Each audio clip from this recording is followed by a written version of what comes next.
ओम श्री परमात्मने नमः।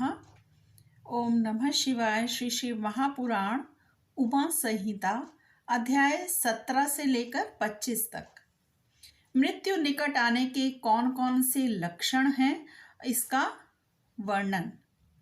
इसके पश्चात द्वीपों, लोकों और मनुओं का परिचय देकर संग्राम के फल, शरीर एवं स्त्री स्वभाव आदि का वर्णन किया गया।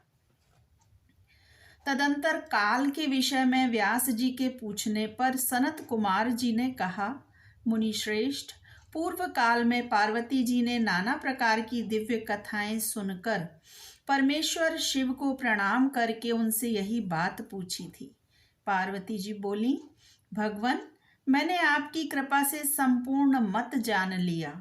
देव, जिन मंत्रों द्वारा जिस विधि से जिस प्रकार आपकी पूजा होती है वह भी मुझे ज्ञात हो गया, किंतु प्रभु अब भी एक संशय रह गया है। वह संशय है काल चक्र के संबंध में। देव, मृत्यु का क्या चिन्ह है, आयु का क्या प्रमाण है। नाथ, यदि मैं आपकी प्रिया हूँ तो मुझे ये सब बातें बतलाइए। महादेव जी ने कहा कि प्रिय, यदि अकस्मात शरीर सब ओर से सफेद या पीला पड़ जाए और ऊपर से कुछ लाल दिखे तो यह जानना चाहिए कि उस मनुष्य की मृत्यु 6 महीने के भीतर हो जाएगी। शिवे, जब मुंह, कान, नेत्र और जिह्वा का स्तंभन हो जाए तब भी 6 महीने के भीतर ही मृत्यु जाननी चाहिए। भद्रे, जो रुगु मृग के पीछे होने वाली शिकारियों की भयानक आवाज को भी जल्दी नहीं सुनता, उसकी मृत्यु भी 6 महीने के भीतर ही जाननी चाहिए। जब सूर्य, चंद्रमा या अग्नि के सानिध्य से प्रकट होने वाले प्रकाश को मनुष्य नहीं देखता, उसे सब कुछ काला काला अंधकाराच्छन्न ही दिखाई देता है, तब उसका जीवन 6 मास से अधिक नहीं होता। देवी प्रिय, जब मनुष्य का बायां हाथ लगातार 1 सप्ताह तक फड़कता ही रहे तब उसका जीवन 1 मास में ही शेष है, ऐसा जानना चाहिए, इसमें संशय नहीं है। जब सारे अंगों में अंगड़ाई आने लगे और तालू सूख जाए तब वह मनुष्य 1 मास तक ही जीवित रहता है, इसमें संशय नहीं है। त्रिदोष में जिसकी नाक बहने लगे उसका जीवन 15 दिन से अधिक नहीं चलता। मुंह और कंठ सूखने लगे तो यह जानना चाहिए कि 6 महीने बीतते बीतते इसकी आयु समाप्त हो जाएगी। भामिनी, जिसकी जीभ फूल जाए और दांतों से मवाद निकलने लगे उसकी भी 6 महीने के भीतर ही मृत्यु हो जाती है। इन चिन्हों से मृत्यु काल को समझना चाहिए। सुंदरी, जल, तेल, घी तथा दर्पण में भी जब अपनी परछाई न दिखाई दे या विकृत दिखाई दे तब काल चक्र के ज्ञाता पुरुष को यह जान लेना चाहिए कि उसकी भी आयु 6 मास से अधिक शेष नहीं है।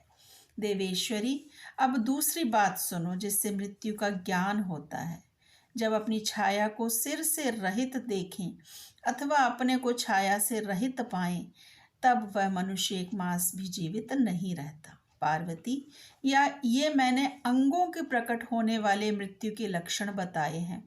भद्रे, अब बाहर प्रकट होने वाले लक्षणों का वर्णन करता हूँ, सुनो। देवी, जब चंद्रमंडल या सूर्यमंडल प्रभाहीन एवं लाल दिखाई दे तब आधे मास में ही मनुष्य की मृत्यु हो जाती है। अरुंधति, महायान, चंद्रमा, इन्हें जो न देख सके अथवा जिसे ताराओं का दर्शन ना हो ऐसा पुरुष 1 मास तक जीवित रहता है। यदि ग्रहों का दर्शन होने पर भी दिशाओं का ज्ञान ना हो, मन पर मूढ़ता छाई रहे तो 6 महीने में निश्चय ही मृत्यु हो जाती है। यदि उतथ्य नामक तारा का, ध्रुव का अथवा सूर्यमंडल का भी दर्शन ना हो सके, रात में इंद्रधनुष और मध्याह्न में उल्कापात होता दिखाई दे तथा गीद और कौवे घेरे रहें तो उस मनुष्य की आयु 6 महीने से अधिक की नहीं है। यदि आकाश में सप्तर्षि तथा स्वर्ग मार्ग छाया पथ न दिखाई दे तो कालज्ञ पुरुषों को उस पुरुष की आयु 6 मास ही शेष समझनी चाहिए। जो अकस्मात सूर्य और चंद्रमा को राहु से ग्रस्त देखता है और संपूर्ण दिशाएं जैसे घूमती दिखाई देती हैं, वह अवश्य ही 6 महीने में मर जाता है। यदि अकस्मात नीली मक्खियां आकर पुरुष को घेर लें तो वास्तव में उसकी आयु 1 मास ही शेष जाननी चाहिए। यदि गीद, कौवा अथवा कबूतर सिर पर चढ़ जाए तो वह पुरुष शीघ्र ही 1 मास के भीतर ही मर जाता है, इसमें संशय नहीं है। ओम नमः शिवाय। शिवजी सदा सहाय।